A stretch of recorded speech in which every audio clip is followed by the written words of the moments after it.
एक नौकरी के चक्कर में देखो सिकंदर हार गया। जी हाँ अध्यक्ष महोदय, इस बजट से इस राज्य के युवा, सिकंदर रूपी युवा, जिन्होंने एक 10 बाय 10 के कमरे के ताप में रहकर 10 साल का जीवन बिताया है परीक्षा की तैयारी में, आज इस बजट से वे हार गए अध्यक्ष महोदय।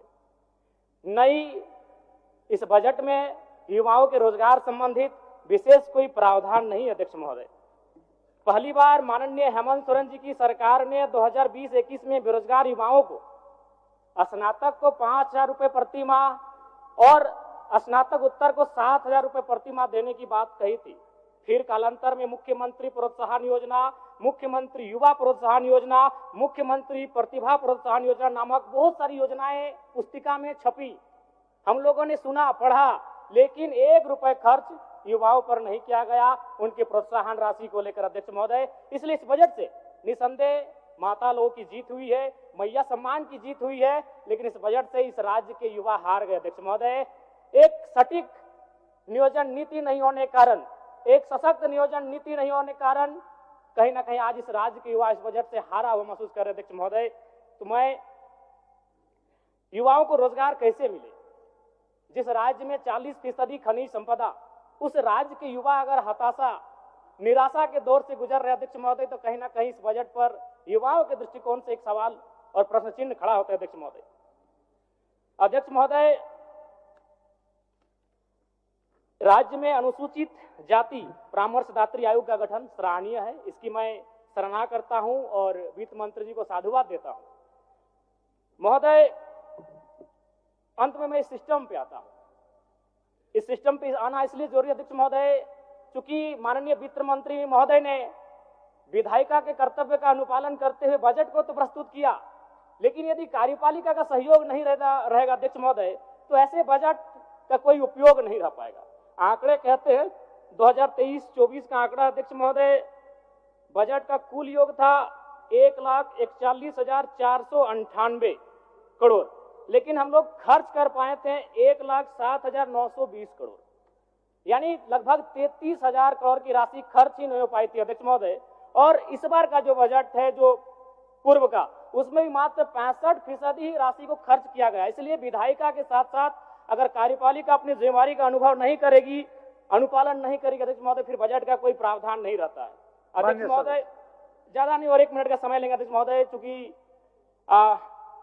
इस बजट में किसानों को लेकर mini tractor, power tiller, pump set, ripper आदि वितरण करने की बात कही गई है। अध्यक्ष महोदय, मैं चाहूंगा किसानों को आपको उपकरण देने की आवश्यकता नहीं है। किसानों को अगर हम जल दे पाते हैं, अगर पानी की सुविधा दे पाते हैं, तो हमें लगता है किसान सशक्त हो जाएंगे अध्यक्ष महोदय।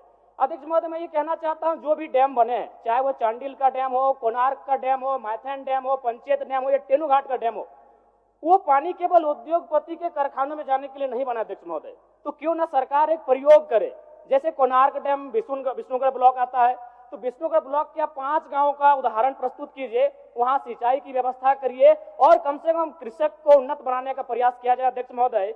मैं इस बजट में सुझाव का अपील करता हूं अध्यक्ष महोदय। चलिए, और 1 मिनट लेंगे, ज्यादा नहीं अध्यक्ष महोदय। परम श्रद्धेय आदरणीय, इस बजट से दिव्यांग, वृद्धा और विधवाओं को बड़ी आस थी अध्यक्ष महोदय, और जब इस बजट को पढ़ा, और वे लोग भी जब पढ़ेंगे तो बड़ा विशाल लगेगा। 1,449 करोड़ 26 लाख, बहुत बड़ी राशि, लेकिन चूंकि यहीं फिर सरकार कहती है 12 लाख लाभुक हैं, तो अगर उस राशि से अगर 12 लाख को भाग देते हैं, चूंकि मैथमेटिक्स का होना बहुत जरूरी है, तो रिजल्ट आता है 1,44,926। उसको फिर अगर 12 से भाग देते हैं अध्यक्ष महोदय, तो रिजल्ट आता है 1,006, यानी महीना में आप कितना दे रहे हैं, वही 1,006।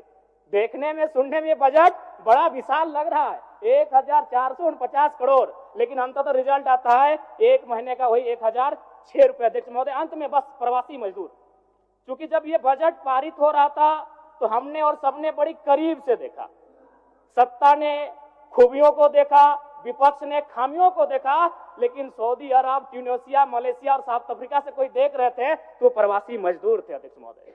लेकिन क्या कहा, एक वाक्य में बजट समाप्त हो गया अध्यक्ष महोदय, प्रवासी मजदूर। प्रवासी मजदूरों की पीड़ा मैं बार बार कहता हूं, 2 पीड़ा असहनीय है। एक प्रसव की पीड़ा जो मेरी मां ने मुझे जन्म देने के वक्त सहा है, और एक प्रवास की पीड़ा। लेकिन आज प्रवासी मजदूरों के लिए क्या अध्यक्ष महोदय, एक लाइन में खत्म हो गया। प्रवासी मजदूरों का निबंधन ऑनलाइन किया जा रहा है। अब तक 1,91,000 मजदूरों का निबंधन किया गया है। महोदय, इसमें प्रवासी मजदूर खोज रहे थे, वो विदेशों से बैठकर बजट को देख रहे थे कि शायद हमारे हिस्से में भी कुछ आएगा। जब हमारी मैया को, हमारी बहनों को कुछ मिला तो शायद हमारे हिस्से में कुछ आएगा। माननीय सदस्य जनार्दन पासवान जी, जनार्दन पासवान जी, आपने मुझे बजट पर बोलने के लिए अनुमति दिया।